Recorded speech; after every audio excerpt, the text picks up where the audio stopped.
तर मित्रांनो, तुम्ही म्हणत असताना बारकं काय असं करताय, तर चला तर मग सांगतो व्हिडिओच्या शेवटी. तर मित्रांनो, तसा हा ब्लॉग खूपच दिवसापूर्वीचा आहे, पण एक्झाम असल्यामुळे काही व्हिडिओ एडिट करता आला नाही. तर मित्रांनो, झालं तर असं की आपल्याला जायचं होतं वाळवणाच्या यात्रेला. मग काय मामांना म्हणलं काढा गाडी, आणि आपण बोललो आणि मामांनी ऐकलं नाही, असं कधी झालंच नाही. मग काय मित्रांनो, पोहोचलं एकदाच यात्रेत, आणि यात्रा तर तशी खूपच मोठी भरली होती. म्हणलं चला घेऊ फिरून.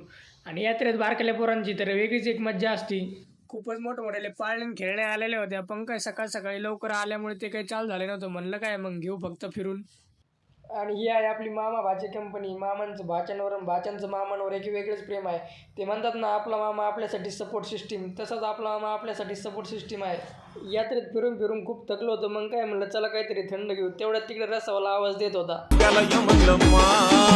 रस प्यायला ये म्हणलं माय.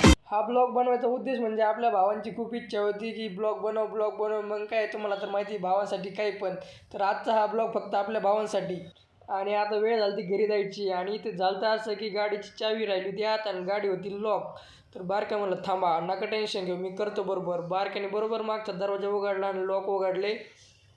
ते म्हणतात ना, मूर्ती लहान पण कीर्तिमान. मित्रांनो, जर ब्लॉग आवडला असेल तर लाईक आणि कमेंट करायला विसरू नका.